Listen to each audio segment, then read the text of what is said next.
Good afternoon, everybody. Good morning to some of you, at least Sadie coming in all the way from Hawaii. My name is Blake Blaze. I'm going to be the MC for this afternoon's webinar. I earned my spot on the stage over the course of my past year of work working with DataClassroom, before which I was a high school math teacher and spent 5 years in the United States Navy as a cryptologic warfare officer. But you're not here to see me or talk about what I've been up to. You're here for Dr. Aaron Reedy and Dr. Elizabeth Schultheis. So Aaron spent his career initially as a high school science teacher at Chicago Public Schools before pursuing a PhD in evolutionary biology at UVA and eventually founding DataClassroom.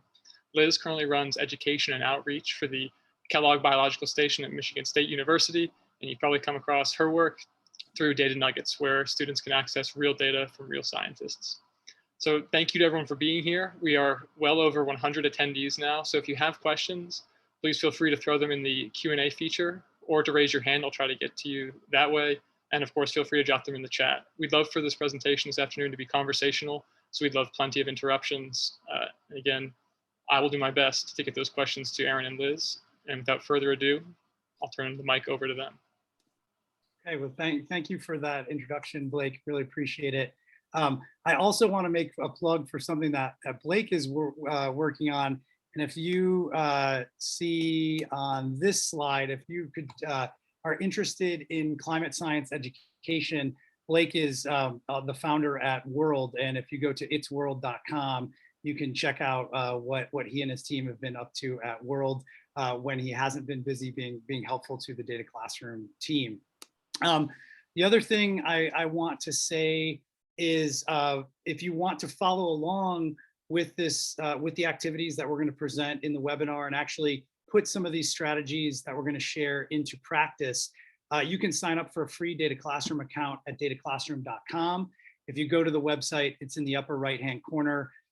You can start an account and you'll be able to follow along with the activities as we do them.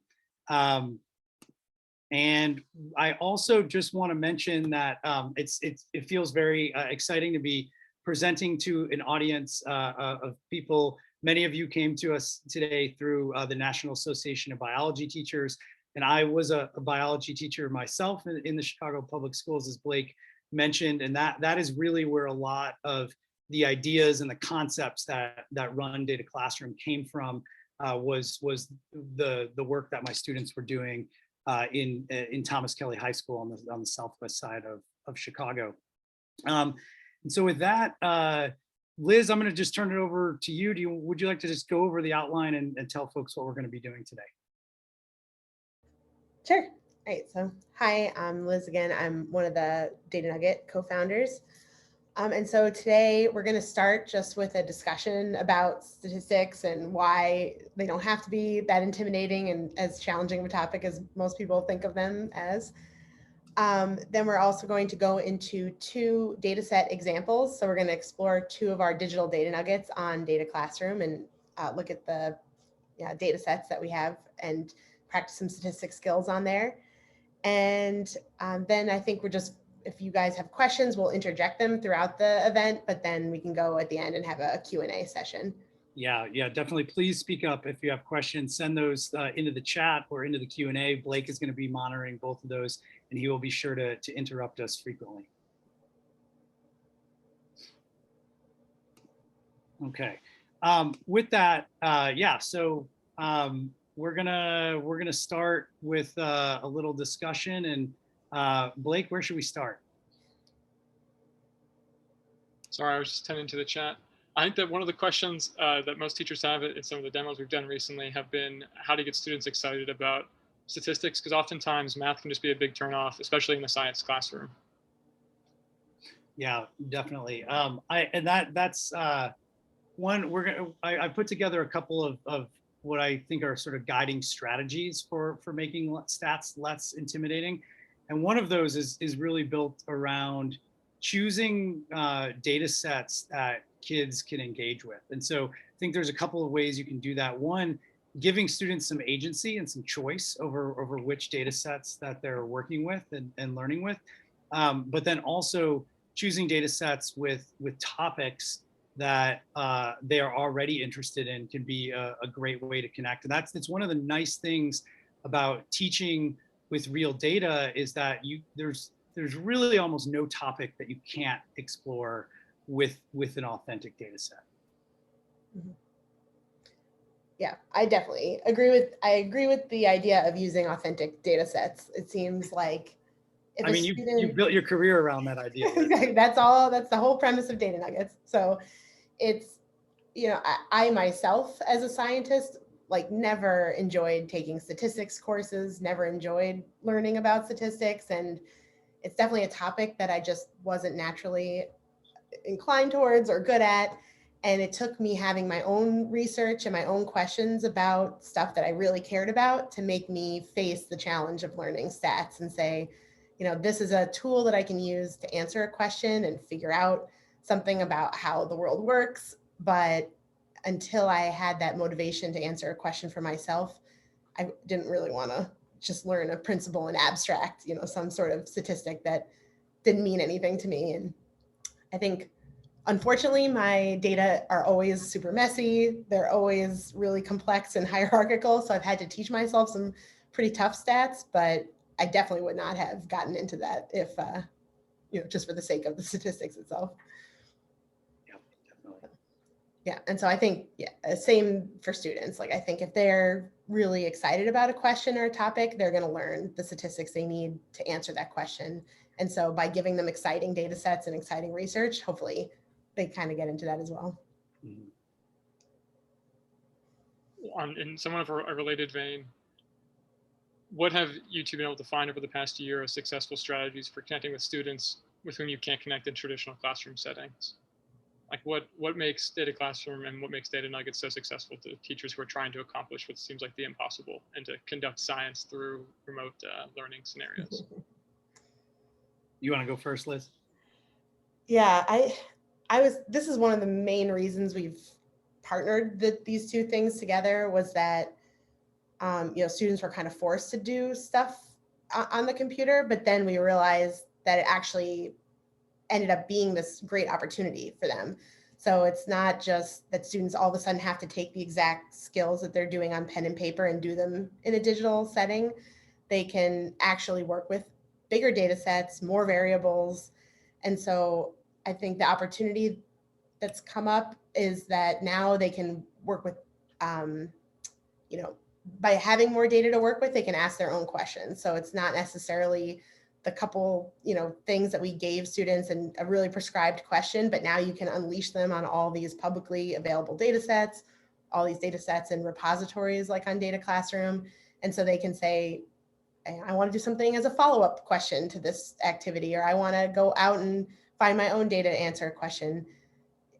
So I think, it's maybe allowed them to be more creative and independent. So yeah, one of the interesting things for me over this pandemic period has been people discovering DataClassroom and viewing it as an online tool, like for learning, and I think it's been great that it's been able to help people through this period where their need for online learning has been a little bit greater than it was before, to say the least.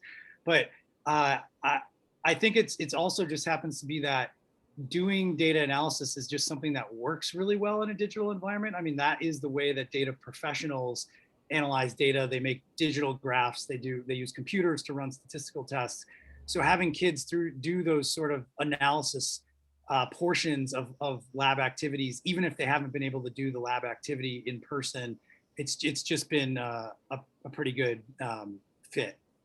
Yeah, that's some of the feedback we've heard from students when we sort of interview them after using a digital activity in the classroom and say, how does that compare to when you were doing it by hand, using pen and paper?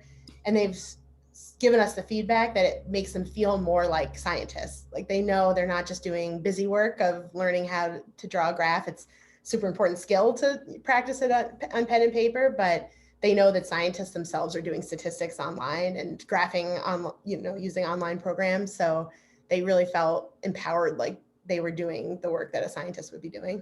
Mm-hmm. And then finally, the question that's inspired this webinar, what is it about statistics that makes them so intimidating? Yeah, that's a really good question.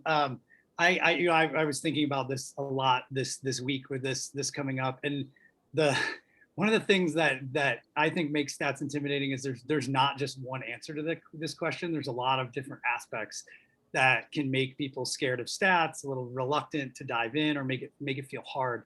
I mean, just right off the bat, one thing is that half of it's written in Greek. Literally half of it is written in Greek letters.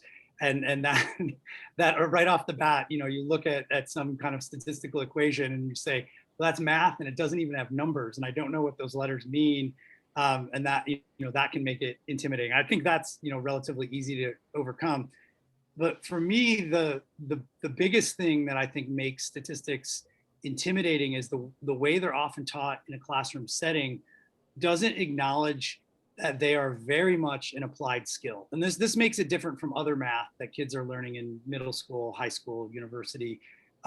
It is applied math, and it doesn't really make sense unless you're applying it to a problem and you're answering questions with it. So in some of the reading and preparation for this, I saw some great analogies, and it's kind of like if you tried to learn carpentry from a textbook, and you were going to study a year of carpentry with a book only and never pick up a saw or a hammer and never build anything, and then you were all of a sudden asked to build something, you're probably going to feel really, you know, kind of foolish or inadequate and like you don't know what you're doing, rightly so, because it's almost impossible to learn something like that.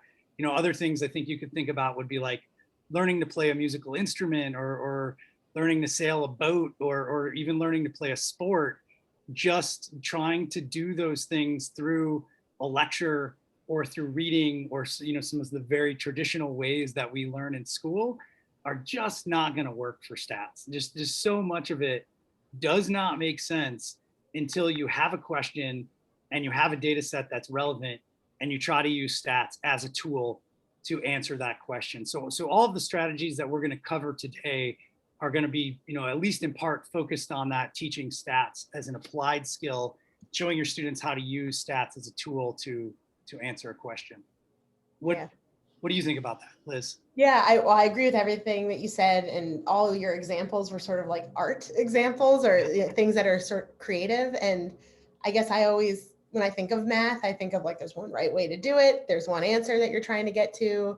Everyone would agree on the right thing to do. And I feel like with graphing and statistics, it has a lot more of that art in it, where it's a creative process. Like you're trying to get to an answer, but there's many ways to visualize a data set. There's many statistical tests you could run on data. And so, yeah, it's the getting comfortable with like the art and the creativity part of it that I think definitely needs you to be using a real world example, because you just see examples of how did a scientist do it? And okay, let me try that myself. I think, you know, repeated practice would be really important. Mm-hmm.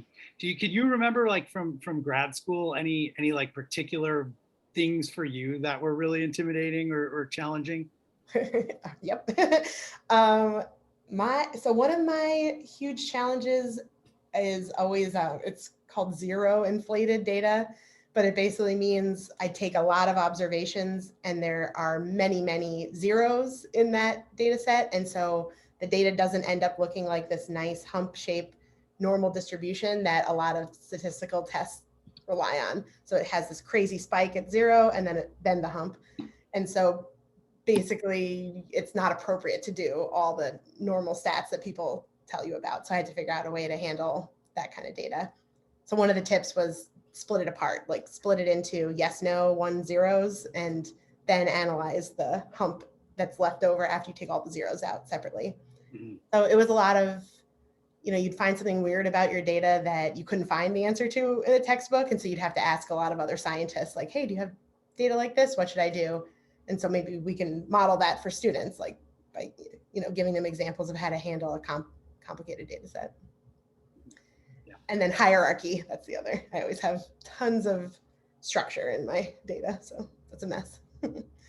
Very, very tricky stuff to work with. If I can share a couple of things in thinking about this question, some things strategies that are very general. So this is not like do this class period, but these are some general things that I think can make stats less intimidating. And then when we go through the two examples that we're going to go through, we'll be applying these strategies, and you can see how they might work in a more specific context, and hopefully that'll give you some ideas for some things you can take away for your own classroom. But number one is, I think you should make every effort to teach stats as an applied skill, and really acknowledge that this is something you are going to learn better by doing. And part of that as a teacher is getting comfortable with the idea that you might work through some examples with your class where you don't know the answer right away, or there might be more than one solution, and you want to present that ambiguity, because that ambiguity is real. That's what, like building a house, there's not just one way to do that construction. With stats, there's often not just one way to answer the question and use statistics. So number one, teach stats as an applied skill. And that was pretty much my answer to the last question. And number two, this is also very related. And if any of you saw my webinar last month on using graphing as a gateway to stats, I also sort of think this is part and parcel of that. But you should focus on the question, and never ever let your students lose sight of what the question is they're trying to answer.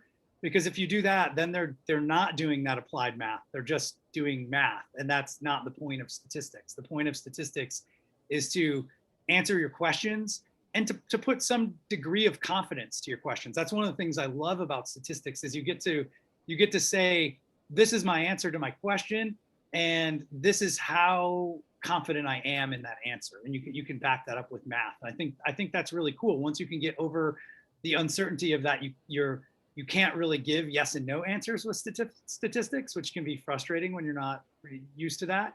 But once you get to that, then just stay focused on that question, embrace the ambiguity in answering that, and then I think stats doesn't have to be as intimidating there. Yeah, I totally agree about the question focus. It's a great way to help narrow students down too, when there's potentially so much out there. Like, returning to the, like, what is it that you want to know is the way to cut through tons of variables, tons of data sets.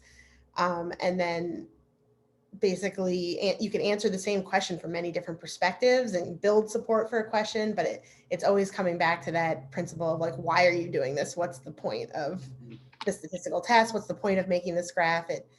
It's a great thing to just continually come back to. For sure. And then sort of strategy number three, I think, Liz, you would agree with this one. It's get to the real data as quickly as you can. And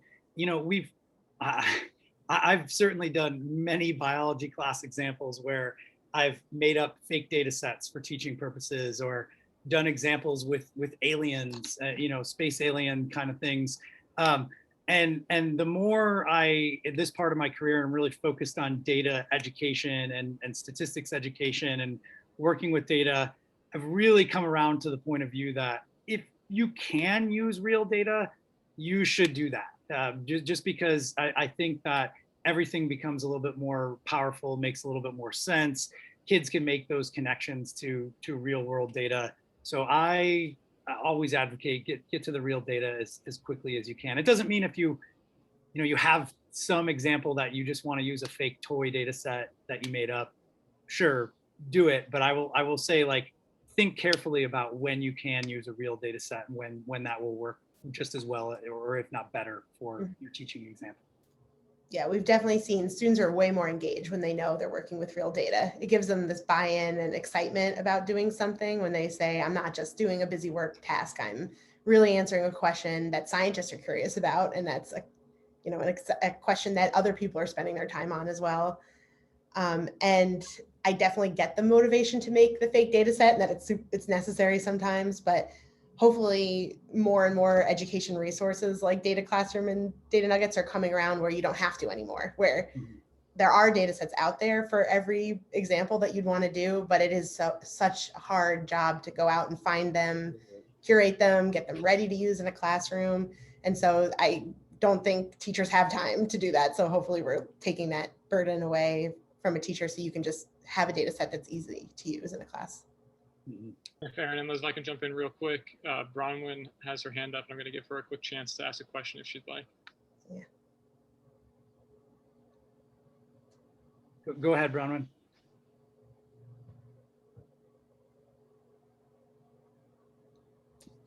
All right, I'll send her a chat in case it was an accidental hand raise. Okay.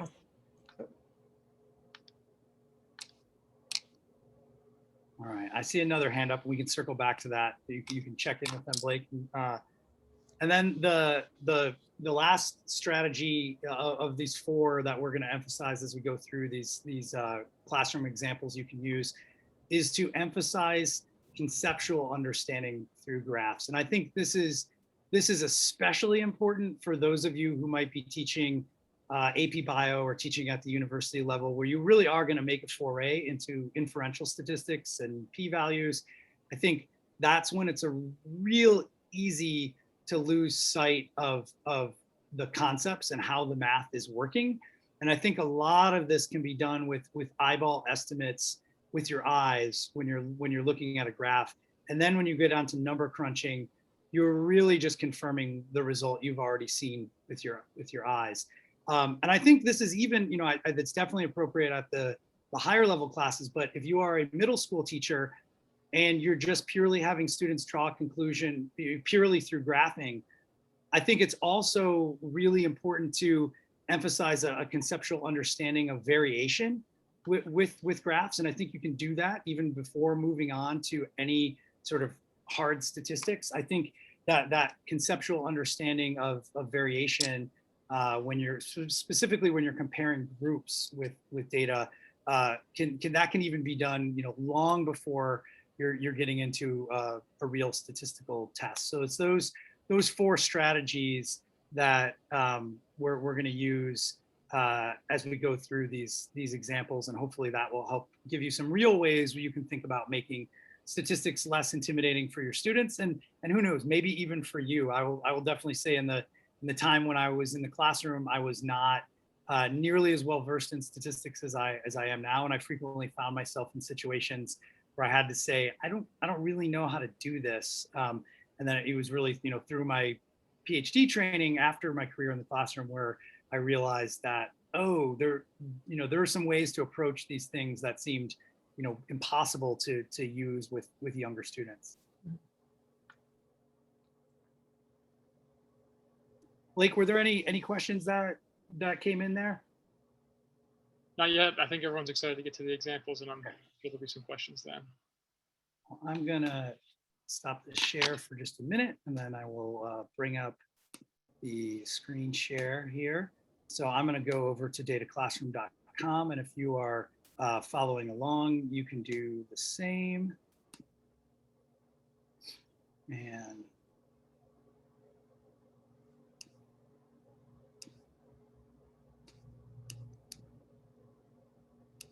all right. Are you guys able to see the Data Classroom website here? Yeah, looks good. Okay. So this is dataclassroom.com. This is the website. It is also where you launch the web application. And so you can jump into the app and follow along with us. You can log in here if you already have an account, the upper right, or you can sign up. And even if you don't get an email confirmation, you should, I think I've set it up for this time where you should be able to log in. So just go ahead and create a password and log in if you want to follow along. Of course, if you just want to sit back and watch, that is okay too.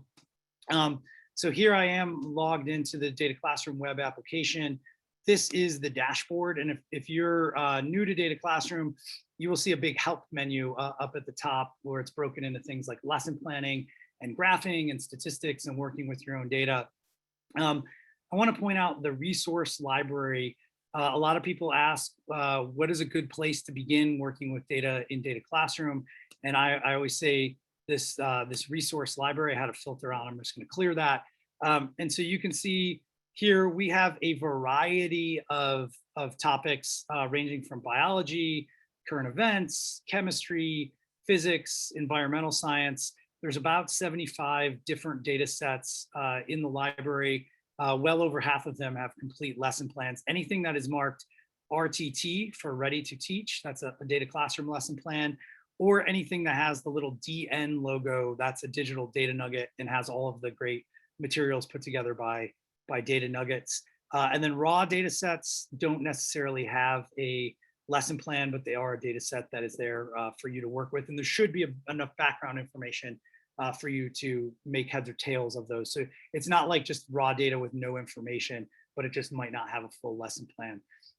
I'm going to search in this topics menu. I'm going to search data nugget to just pull up the digital data nuggets only in the resource library. And we're gonna work with two digital data nuggets today. We're gonna work with which would a woodlouse prefer, and we're also gonna work with this one right here that is called Dangerously Bold, and it's about fish. And Liz is gonna tell you a little bit about this data set. But you can see there's two buttons: open the lesson plan, open the data set. Open the lesson plan will bring up the materials on Data Nuggets here. I'm going to go to open the data set and just open up the digital data set within the DataClassroom web app. And just let me orient you here, and then I'm going to turn it over to Liz to tell you a little bit of the story behind this data set. But you can expand the description of the data set in the green box here with this little arrow. You can see the background your students will need, as well as links to the materials on Data Nuggets. You can see we have 4 variables here. We have fish ID, which is information that we will not analyze. We have behavior, which is a categorical variable, and we have length and weight, which are both numeric variables. And then the only other thing I want to draw your attention to on this page is the flowchart, where you can see preparation, visualization, and statistics. These are guides which will walk your students through exploring their own data sets, or they can use it on these library data sets. But I think it really becomes most useful when students have uploaded their own data and are working through it. So with this, Liz, will you give us the basic premise of this data set and what you know about the history of how these data were collected? Yeah, definitely. So with digital data nuggets, we try to stick to that principle that Aaron said before, which is like get to the data quickly. So we want to set up a pretty simple story so that students can get to working with the data right away, but have enough background information to know like why they should care about these data and what question they're going to answer. So this data set is from a scientist named Melissa who works at Michigan State University. And she's also one of the other co-founders of Data Nuggets. So she's definitely good at sharing her research and telling her story. So she is interested in animal behavior, and she studies species that you don't think, or I typically don't think of having much of a personality or set of behaviors. So I think of my dogs as being neurotic and needy, but I don't really think of fish as, these interesting individuals that have their own temperaments. So she studies bluegill sunfish, and in the wild, a really important behavior for them is whether they're bold or shy. So this means whether they're willing to go out into more dangerous environments and seek out food, or if they're a little more timid and tend to hang out in the cover and in the secure areas of a pond. And so for these data, she took fish into the lab. She set up a trial where she could measure how bold or shy they were. So she put a little fake predator in there and some food, and she measured how long it took a fish to go get the food. That told her whether they were bold or shy. She then put them out into a lake and basically let them hang out there all summer, collected them at the end of the summer, and she could measure their final size and if they survived. So she had a little individual tag on each one so she could know who it was. She had an experimental pond that she could completely drain. I have a question, Liz. I've spent my whole scientific career marking numbers on lizards. How do you tag fish? Where do they put the tag? She gave them tattoos. So I think I tried to help with this once, or like watched her do this once and was like, this looks like a really hard skill to tattoo a fish. So she had different colors and different locations. So it was basically like a code that she could, had a pink fin or a green fin or something. She could individually recognize hundreds of fish, which is really cool. And then this was at the Kellogg Biological Station, which it's called an experimental pond lab. So it looks like a pond, like a natural lake or pond, but you can completely drain it, which gave her the ability to catch all the fish again. So if you had put them out into a natural lake, you never would have seen them again, probably, and you wouldn't have known if they really died or if you just couldn't catch them. So it was a very, very cool system to work in. So at the end of the summer, she saw whether it was alive or dead, and then whether it had grown. So all the fish sort of started around the same size. So she just has that final size measurement to tell you whether it grew. So you can sort of see the hypotheses that she was testing. Like if a fish was bold to start, you would think that fish is probably going to be more bold in finding food in the lake, might spend more time in the open water, and then be more likely to get eaten by a predator, where a shy fish might survive better, but also might not be reaching as much food and might, survive but not grow. So she could measure the trade-off of basically, does a personality come with a pro and a con for these fish? Right. So I have one more question. How did she assess the personality again? That was the trial at the start. Okay. So she basically categorized, that's that categorical variable you'll see. Bold and shy has nothing to do with what they actually did in the lake, because they're sort of invisible once they're in the lake. Mm-hmm. That characteristic was a lab measurement. So she put, I can't remember if it was a fake bass fish, like a plastic bass, or whether it was a real bass that couldn't get to them and had a plexiglass screen to protect the fish. But she would put the bass at one end, the food sort of near that predator, and then see if the fish were willing to go up and go near the food. Very, very cool experiment. So to kind of recap, then, is it fair to say, so she did these trials with, how much a fish would venture out in the presence of a predator, and then give them some kind of score and bin those into two categories. Either the fish was marked as this is a bolder than average fish, or this is a shyer than average fish. Exactly. And then she put those fish into the lake, and she measured and put them into groups of where they were of equal body size on average, and then recorded length and weight, which are the two variables we see here in this data set, to see if bolder fish, to test the hypothesis if bolder fish grew faster and were therefore bigger at the end of the season. Is that about right? Yep, definitely. Okay. So that's our question. Does this personality affect the fish growth, and are they different sizes, right? So I'm going to go over to the graph tab. So you can see here, I'm going to now start analyzing this data. You can see we're in the table tab up here on the white bar at the top. I'm going to click graph, and I'm going to come over here, and whoops, I already was playing with this. I'm going to clear this off just so you can have the experience your students would have. Coming into the data set, it would look like this when you go to the graphing tab, right? No variables plotted, nothing on there. And over here, you can see these three basic types of graphs. So pie chart, histogram or frequency plot, dot plot with a box or a bar, scatter plot, categorical bubble plot. So that's quite a few graph types compressed into there.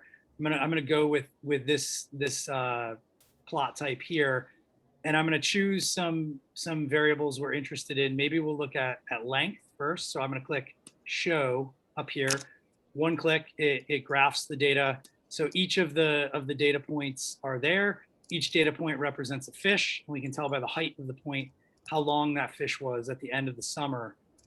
And then, because we're focusing on our question, right? So we want to know what, did the behavior of the fish affect their growth or their body size?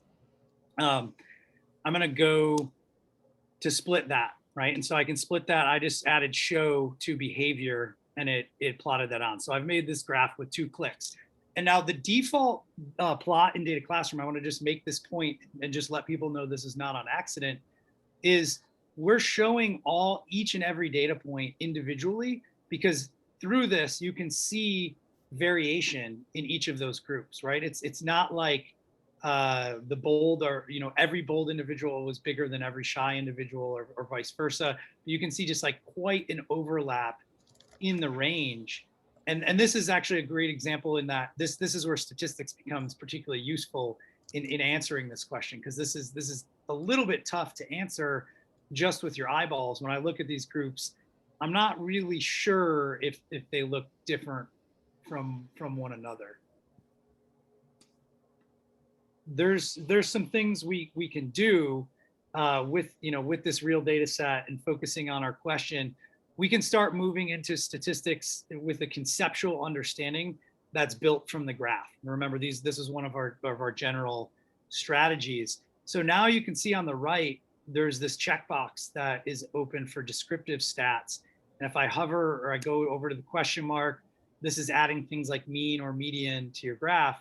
And if I click this descriptive statistics, now you can see the mean and standard deviation for each the bold and the shy group. And you can see the little table appeared on the right will show you, what those are. The average length for the bold group is about 68.6 millimeters. And for the shy group, it's only 65.7. So there is a difference there. It's in the direction we would have predicted with the hypothesis.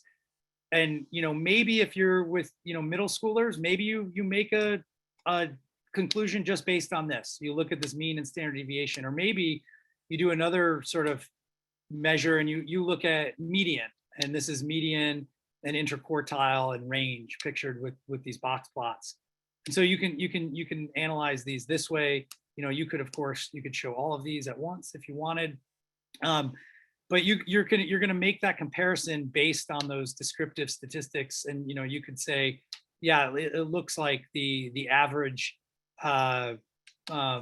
bold individual is bigger than the average shy individual, or the median bold individual is bigger than the average or bigger than the median shy individual. But there's more sophisticated ways we could analyze this question as well. And Blake, I'm just going to pause for a second. I've seen the chat's been active. What can we answer for people right here? Sure. So a lot of questions teachers have asked are, do students create their own accounts, or how can teachers manage classrooms when they're getting their students to use DataClassroom? Yeah, it can be either. So a teacher can go to the website and create a free account. So can a student. So they can create a free account. It'll ask them whether they're a teacher or a student. They can open up a free student account, which is, by the way, not very different from the teacher account. Just the student account, there's no options to do the free trials and purchase licenses and things like that. But yes, they can go and create an account. If you start a 90-day free trial, or if your school purchases a license, or if you purchase a homeschool license, you can then get access to all features. And one of the things you can do there is you can create classes, and you can create classes which instantly creates accounts for all of your students. So you can save an unlimited number of data sets. So I could make this graph, I could save this data set in this current state that it's in, and I can save an unlimited number of data sets on my account. Another thing you can do with a license account is you can integrate with Canvas, Schoology, Clever, Google Classroom, any of those really popular learning management systems that a lot of schools use to do rostering. You can do that on the licensed version. Aaron, another question that just came in. If someone wanted to use DataClassroom to teach basic graphing skills, are any of our lessons tailored to that goal? Yeah, so you will see in the resource library, there's a little tag with intended grade level on there, and I will say we have stuff that's graded down to grade 6 that we think is appropriate. So I would say anything that says grade 6 and 7, or grade 6 to 8, or even if it says grade 6 to 12, I still would consider that appropriate to teach basic graphing skills. I'm also going to show the Graph Wizard, which is like built-in help for graphing skills. It is part of our license feature set, but I'll show that because I think it'll be of interest to a pretty broad audience. Aaron, I'll tap in and share too that you can search all of our data sets by specific skills. So if you wanted to teach a graphing skill, you could search our data sets to find lessons that cater to that specific graphing skill. To that particular type of graph or a thing like that. The other thing I'll say is I just had a very great conversation with a school in New Jersey yesterday that has already started experimenting with DataClassroom with their fourth graders, and they're really excited about what their kids would produce. I have to say I was also really impressed by what they showed me. So I don't, although we haven't explicitly made it for younger grades, there are some people out there who have pushed the envelope with younger kids. And if you don't mind, I'm going to ask a question specific to this data set. So why would you choose standard deviation as an analytic for this experiment as Sure. opposed to standard deviation is just a general measure of variation. It's also tends to be, when you look at math standards, it's the first one that kids learn. They start learning about standard deviation typically in sixth grade math standards. But so that is our default. But if you wanted to change that, you can go over to the control panel on the right, and I could do 95% confidence intervals, and you see those tighten up because they're much smaller than a standard deviation, or 2 standard errors of the mean. It's about the same as a 95% confidence interval, or 1 standard error of the mean. It's quite a bit smaller. So you can play around with that. It's this drop down menu on the right. I'll go back to standard deviation, but that's how you affect those. And we have a few other questions in there, and I'll let you decide whether you want to address them now or later in the examples. We had some questions about the ability for teachers and students to upload and analyze their own data sets. We'll come back to that, and we'll kind of show what that would do. We'll sort of maybe wrap up with that at the end. But I will just say anything that we're showing off with the the free data sets that are in the library, you would have the capability to do with your students' own data sets as well if you're on a trial or a license. Liz, do you happen to know, is this pretty much the exact analysis that Melissa actually did in her study? Did she do this like comparison of length between bold and shy? Yes. Yeah, and now looking at this data, it looks like all the individuals that didn't survive aren't in here. So you can only kind of explore one side of the trade-off with this data set, where you're just looking to see when they were shy, did it mean that they didn't grow as much? So we could also give you a data set that's the survival. And so it's kind of the strategy I talked about earlier with my data, was sometimes you have to kind of break it apart into 2 different data sets to ask both sides of the question. So yeah, I'd say this is exactly what Melissa did. And then she just also looked at the survival data to determine if there was a trade-off. Like, yeah, maybe they didn't grow as much, but they might have survived more. Right. And just for clarity, just let people know, we do not have the survival data in here, but I bet if you emailed Melissa and you wanted it, she'd give it to you. Yeah, we could get it. That's the good thing about each of the digital data nuggets on here, is that there is a scientist person behind all of these data sets. And these are all people who are really interested in talking to teachers and talking with students and sharing their research. So definitely don't hesitate to reach out and ask for something. Like, maybe she did this experiment again next year. Maybe she did it with a different species. Like, you could ask her what she did next, and she'd be more than happy to share more data with you. Okay. Let me go on to one more type of analysis you could do with this, and this is, inferential statistics. So if you wanted to test the hypothesis that there's a difference in length between bold and shy individuals, or test, is there a difference between bold and shy individuals in terms of length? This button over here, next to the blue appearance menu, so over here on the right, this one right here, it's the graph-driven hypothesis test. And so when I pick this, it opens up the suite of different hypotheses tests. So we can see the t-test, ANOVA, two-way ANOVA, linear regression, chi-square goodness of fit, chi-square test of independence. I know that when you are a teacher who is not a statistics teacher, immediately going to what is the most appropriate hypothesis test for these data can be challenging, and it can definitely be challenging for students. But this button tells you that you should do a t-test. And the reason for that is because you have behavior on the x-axis that's categorical. It has exactly 2 values, bold and shy. And you have, on the y-axis, you have length in millimeters, it's numeric. And so when I click this calculate, it will run the analysis. it will give you the statistical output. So you can see we had 137 degrees of freedom. We had a t-score of 2.1, and we had a p-value of 0.04, which means strong confidence that the groups are different. If I click this little explain button, your students can see, mathematically what we're framing the question mathematically. Is there a significant difference in length between the two groups, bold and shy? And then you can see the p-value on this number line, which helps put it into context. So you can see it ranges from 0 to 1. That's all possible values for a p-value. And you can see where it is here. It's in the strong confidence the groups are different territory.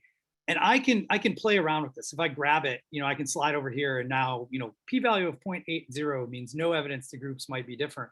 And you can see how the caption changes as I slide along the scale. But when I let go of this, it always snaps back to the calculated value, just to indicate to your students that that is not something you choose. It is something that's calculated. And in just a second, I'll show you how you can calculate that a little further. I'm also going to say, I don't know how much time we're going to have to get into our second example today. So we may have to email out those resources, but we're following a formula here. So sort of what we're showing you with the first example is going to be very similar for the second. I can definitely package that up really nicely and share that with the audience over email. But so this is what we call the graph-driven test, and this gives your students some help with choosing a hypothesis. You can start a free trial if you want to try that feature out as well. I do want to show you another way to do a hypothesis test, and this is going to be the interactive analysis. Liz, how much have you played around with the interactive analysis? I don't think I've played with it a ton. I want to see that. Okay, so I was over here in the graph. Favorite feature. Yeah, Blake loves it. I'm going to go back to table. So instead of graph, I go to table, and from here, I'm going to go. I'm going to actually skip over the graph, and I'm going to go right to the interactive analysis. So we just did graph-driven test. If I go down to interactive analysis, it opens up this checklist, which is a little bit more in depth, to ask your students, is this data set and the question they're asking appropriate for a t-test? So they're going to have to identify dependent variable, independent variable. This stuff has been done for them because this is one of our examples. I do need to close this and save this. So you will need to have this freshly saved before you start it. But now you can see everything in my checklist is done, indicating that this data set is ready to go ahead with the t-test. And when I click analyze, it's gonna ask me to give it a title, and I'm gonna just call it t-test analysis for workshop. And so this is just going to be my file name. You can save it with whatever you want. I should also say this interactive analysis is part of the free package in DataClassroom. And if I want to ask, is length different between bold and shy, I'm just going to state that research question in there, but that is an open-ended field. You can write that any way that you want there. And then I go ahead and I start this analysis. And whereas the graph-driven test just gave us a quick result of a t-test, this is going to walk us through and explain how the math works. So this is if you're working with statistics at a level where you want your students to understand equations, I think this is a tool explicitly built to sort of take out some of the intimidation factor of that. So what you would do here, and I'm seeing a ton of questions come into the chat. This is awesome. If we don't get to all of these, I will say we're going to keep a record of these, and I will answer these all in the follow-up webpage that I'm going to create for the event, and we'll send you all a link for that within a week. So if your question doesn't get answered today, we're not ignoring you. We will get to it. I'm also deep in my files trying to find the survival data to see if I can pop that into the chat too. So nice. But when you're starting to do statistics, I think you should always start with that graph. Focus on the question. Are bold and shy individuals different from one another in terms of length? So first thing, you can see the dialogue up here in the upper right just says, are the groups different? And you just want a student to grab this P slider and put the p-value where they think it belongs. There is no right or wrong answer. They're just building their estimation muscles here. We do this all the time in math. You know, when kids learn 3-digit multiplication, we tell them estimate the product first. And you can do the same thing with statistics. I'm going to drop it right here. You know, point 2, some indication the groups might be different. We know that's wrong, right? Because we just did this t-test already, but that's a perfectly valid thing for a student to make as an estimate. You add it into the notes and you can see it goes into this notebook here in the bottom right. And now the next 2 steps also estimates, but it's of the mean and the variation. So where is the mean for each group? I'm just going to grab the bar and I'm going to put it and say maybe the mean for the bold individuals is there, and maybe the mean for the shy individuals is there. Then when I click done and I go on to the next, it will calculate the means, and you know, it will show me where's bold and shy. This is starting to become less intimidating already, because you're showing kids that they can almost just eyeball these quantities that are used in the equation, and they can do this, you know, semi-accurately, I think, in most cases. The next thing is do the same thing with the standard deviation. The equation for the standard deviation is kind of intimidating for a young learner, but if you coach them to say, hey, where do you think, you know, grab these bars, where do you think they cover up 2/3 of the data points? That's plus or minus 1 standard deviation on a normally distributed data set, right? So maybe something like that. And then you can see the computer calculated ones right there, right? And I love the comment that I just see in the chat right now that this is also helpful for old learners, or maybe it was referenced to the standard deviation equation being intimidating to young learners. It can be intimidating for anyone who doesn't work with equations like that frequently, and that's just the truth. I have certainly been there. Now what we're going to do is we're going to pull out some of these quantities that are key in this t-test calculation. So this is 2.86. This is the difference in mean body length here. And then this group variance quantity, if you can look at the equation, this comes from the standard deviations of both of the data sets, right? And now when we calculate the t-score, this statistical test is just literally the ratio of the difference in means to the group variance. And so we calculate that, we represent that with the scale, where you can see it is tipped in favor of the difference in means, which is 2.1. If these quantities were even, this would be 1.0 and that scale would be level, right? So we can see, and so now students are starting to understand how this works. They can actually look at this diagram and kind of explain to you what's going on. And, you know, they might put it in terms of the difference in means is bigger than the variation.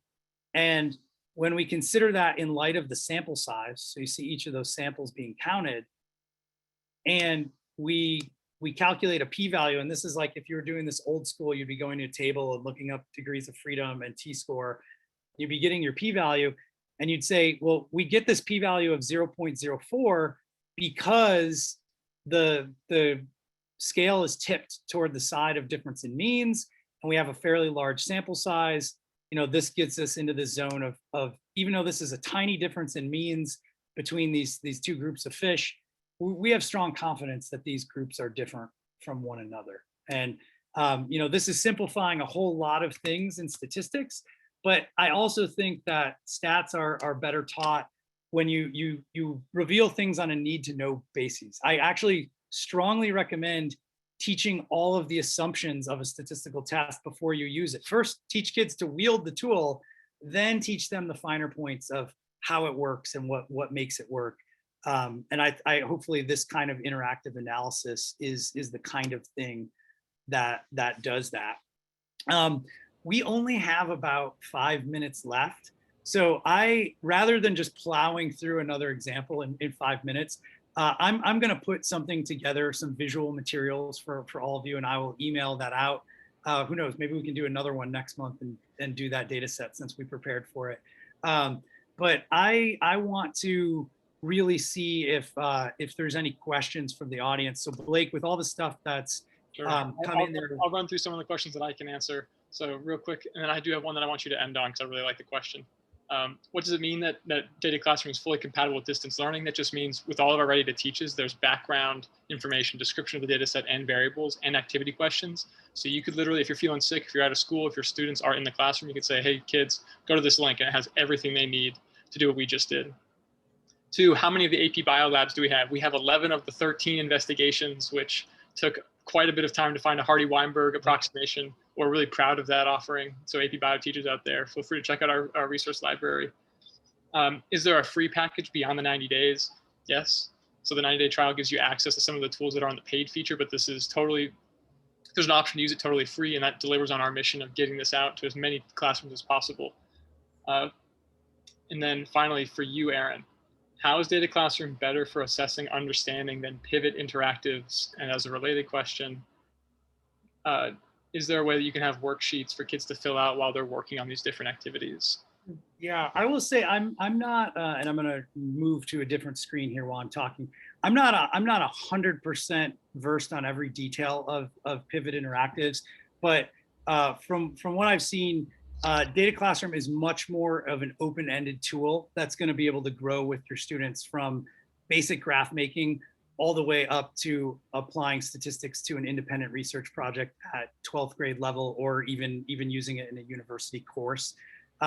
So I think, as I understand, and someone I don't want to speak too much of what Pivot is, but I think Pivot has largely been a way to give virtual versions of a lot of classic labs and let kids manipulate some parameters and generate some data.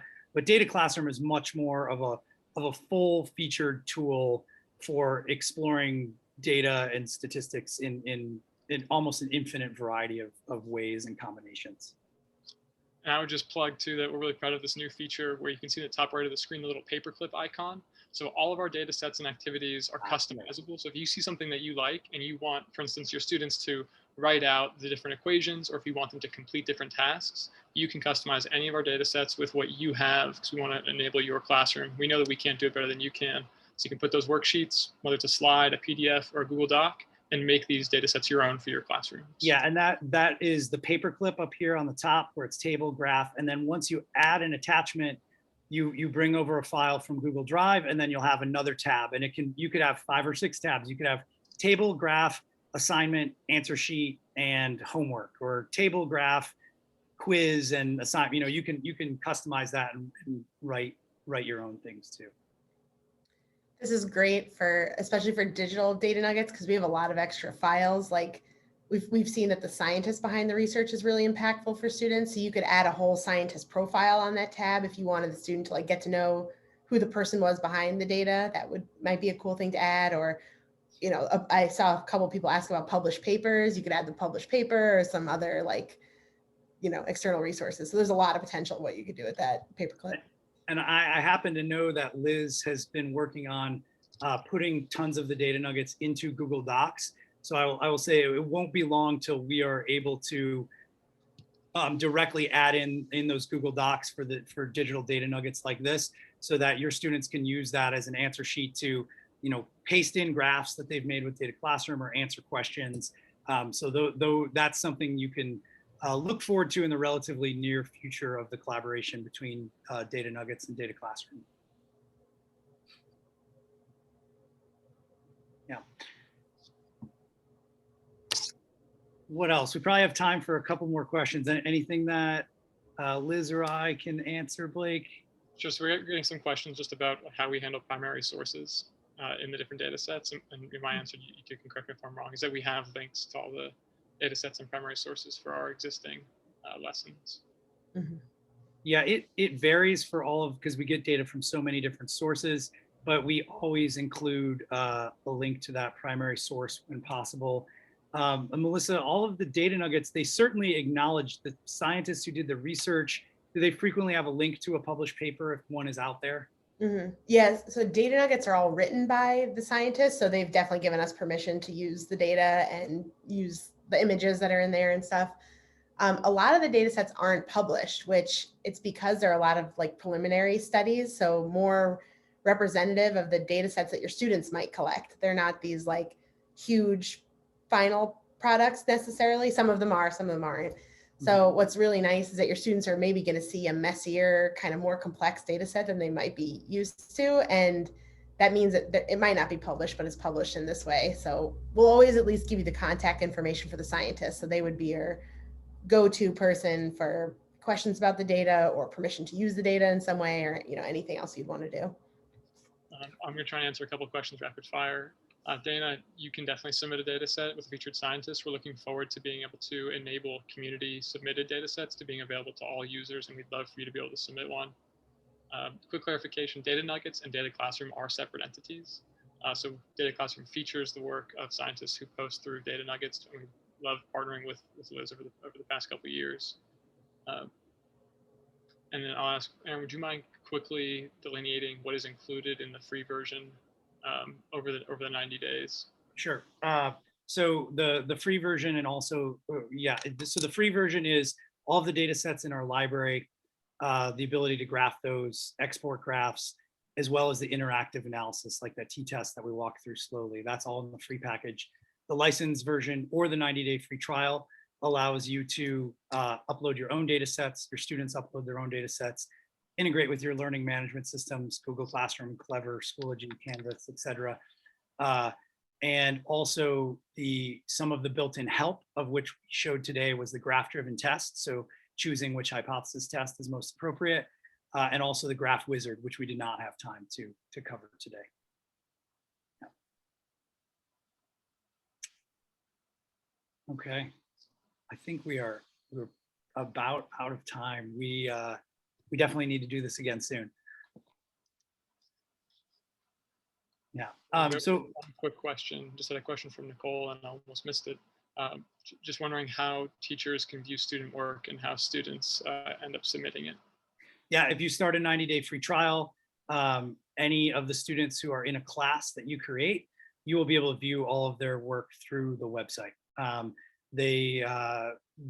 We are going to continue to deepen the integrations through Schoology and Google Classroom as well. So hopefully in the very near future, they'll be able to submit documents that way. But for now, create classes, and then you can log in and see the data sets that your students are working on and what they've done with them. Yeah. Okay, well, I want to extend a special thank you to the National Association of Biology Teachers for partnering with us and really just being a huge help in promoting this and just helping us get the word out. I've been a long time NABT member since stretching back to when I was in the classroom. So it's really cool to continue to work with them in this way. Special thanks to Liz personally and to Data Nuggets as an organization for joining us. We always love working with you. So thanks for joining with us. Thanks, Blake, for doing such a great job on emceeing and fielding questions. And then we'll follow up as soon as we can get the materials together in a package. I put up a website for each of these webinars, and then I'll send you a link, and there will be a recording to this on there.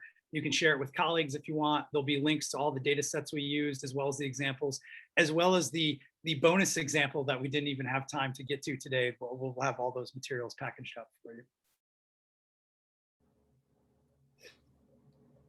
Liz, any parting comments before we wrap it up? No, just basically feel free to reach out to us, and we're happy to answer any questions you have about these data sets. And again, I'm happy to help make connections to scientists or get you more data if you're interested in something that's not up there. So all the people behind these materials are really interested to hear how teachers use this stuff, what else you would need. And all of this is designed in inspiration from teachers and direct feedback about what is useful in classrooms. So just keep the feedback coming, because it's so helpful. And I'm gonna put up one final slide. I've got some contact information for all of us. So as we sign off, I will leave this up, and so let me share this. So this is the contact information for the three of us on this presentation. We would love to hear from you. So please don't hesitate to reach out if you have any questions. And thank you so much for coming.